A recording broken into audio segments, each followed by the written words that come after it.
Hello, Mike Hand. I'm the business manager and director of operations here at St. Anthony Retreat and Conference Center. And here to talk to you about the operations that go on here. But when I talk about operations and the money that takes, it's not just about grounds and facilities. It's about the lives that we touch here at St. Anthony's. One of the stories that I love, and there's many that I could share, but just a quick story I'd like to share is that during our conferences we have here, we not just do religious type stuff, we're open to all people. And one time there was a local government entity doing a leadership conference here. There was a certain lady that was here for that conference, and she was assisting in the plannings of the upcoming year. But during her evenings here, it was a weekend conference, she was able to spend some time alone in our gardens. She was talking about, in her mind, she was already set that she was going to end her marriage.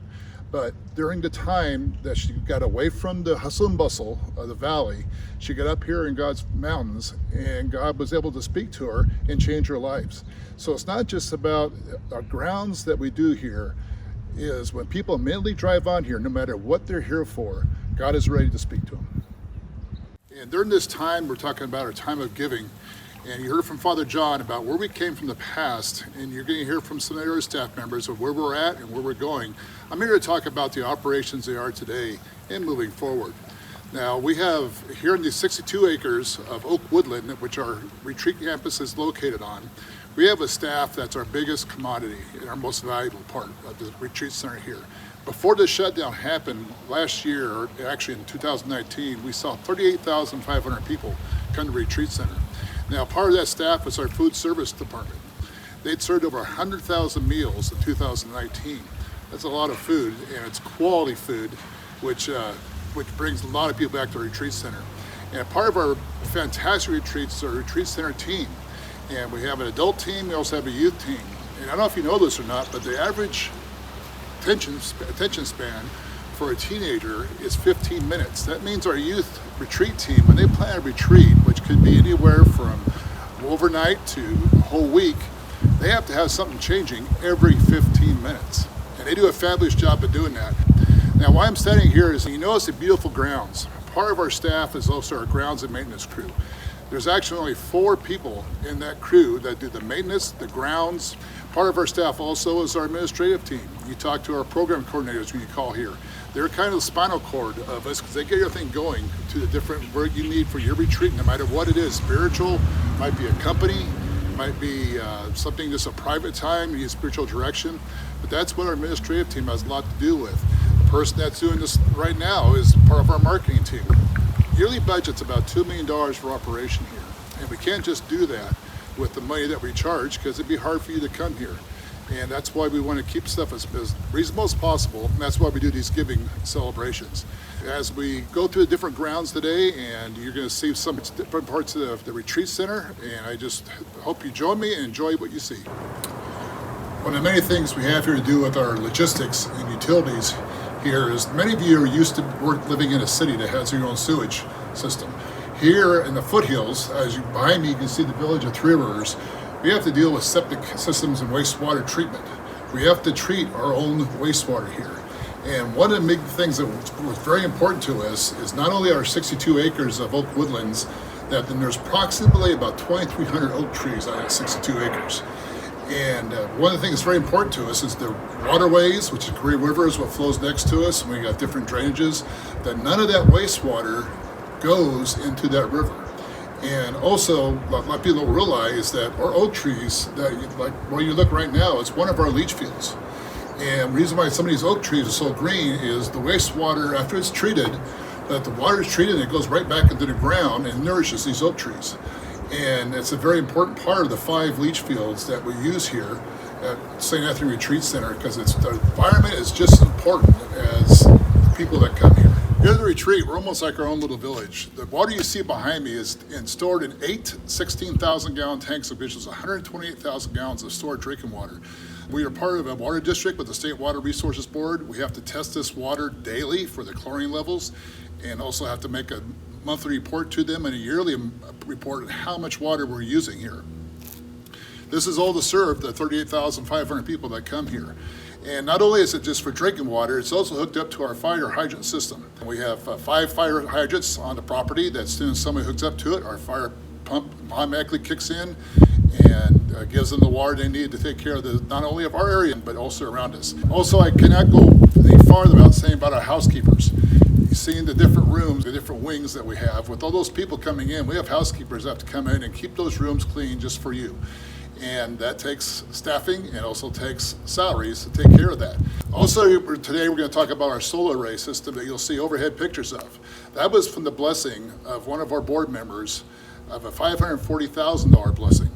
And with that, it gives us about 200 kilowatts out of the 555 panels that are on that solar array, which saves us about $110,000 a year in just our electrical power cost, which is a huge difference in operational status that we can get past this pandemic.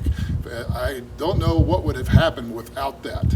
And it's something that's fantastic. It also helps us take away some of our footprint. Helps our neighbors when there's these power shortages up and down California. We're not using all that power, and helps our neighbors have more power available to them, and also cuts on our energy cost. One of the great gifts that was given to us during the building of our youth center was this pool here. And it serves 2 purposes besides having a place for recreation to cool off during the summertime for not only our youth, but also our adults use it also for don't have a youth event going on. But also this is tied to our fire hydrant system. There's 48,000 gallons of water here that in case of a major fire to happen, that we use more water than we have in those storage tanks. This goes directly to our fire hydrant also, which is another thing that's helped drop our fire rates because of the water that we have available to fight such a fire. One of the many things I've talked about is our drinking water and our water system as far as our wastewater, but we also have the irrigation water, which actually is separate from our drinking water. Now, this year of 2021 has been declared a drought disaster in California, and we're doing our part also. Our irrigation water, which is kept separate from the drinking water, comes from a flume that the water rights were bought in 1948, and the Franciscans, who are the original owners of the retreat center, purchased in 1958. And this flume is on the other side of our canyon, comes across in a 3-inch pipe into a reservoir that holds about 260,000 gallons of water. Now, that water it comes under unrestricted on a regular basis. We cut back and use it, but it's not being wasted. Any water we do not use goes right back into one of the drainages that feeds what's called Salt Creek, which is just below us, that goes right into the Quia River. And we monitor that water very closely. But as you see these grounds right now, a lot of times they're greener. There's some dry spots right now. We're still going to keep them alive, but with the proper fertilization we have, and we have a staff member, I have to say, to give her name is Barbara Lehman, that she has a master's degree in botany. We change our fertilizer during this time of year so that we use less water, but still keep the lovely grounds that we see right now. Again, this is thanks to our staff, which is the reason why we can do this. So you might think I'm standing up in the middle of our Sequoia National Park, but actually I'm right in front of a mural that was donated by Hercules Trucking, which the owner is one of our board of directors. And our board has a huge part of what happens here. It's here not only at the St. Anthony Retreat Center, but at San Antonio City Youth Conference Center. And this was painted by one of our local Three Rivers artists, Jenna Bakken. And it literally is like you're standing in the middle of the sequoias, which is one of the great aspects we have here when youth come. There's a lot of youth that come from different the city's areas that never even think about the mountains. So with the gifts that you give, we're able to get youth up in there, and we also have different science and nature camps that people come and talk about this type of stuff. And again, it's volunteers and the donations that give us these great gifts. Like this is one of our great picture taking places because it's almost like you're standing in the middle of the Sequoia Forest. Well, as I finish this tour of our lovely grounds and the operations that I love so much doing with here at St. Anthony Retreat Conference Center, I just wanted to ask you once more time, it's our June 13th, our Day of Giving, that to think about how this impacts you, or it can impact a neighbor, a friend, a relative. And during this pandemic time, our operational costs are here about $2 million a year. And that's rising every year, just a fact of life. And during the pandemic, things went way up. My anticipation for next year is going to be $2.1 to $2.2 million. But that, we need to look at the money as an investment. I shared at the beginning about how that life was touched. That had nothing to do with the spiritual outreach. She was here for an event. No matter when you come to our premises, we even have delivery truck drivers that talk to us about, they just love being here for the 5 minutes they spend a day delivering items to us, because they feel this is a special place. So on this June 13th Day of Giving, please think about supporting us again, getting us through this pandemic. It was a tough time. We went from having major years of seeing huge growth to just being able to get through it and survive after it. So leave a base core that we can start off again as we have been able to open. I thank you again for what you can do. Continue us in your prayers, and come by and see us.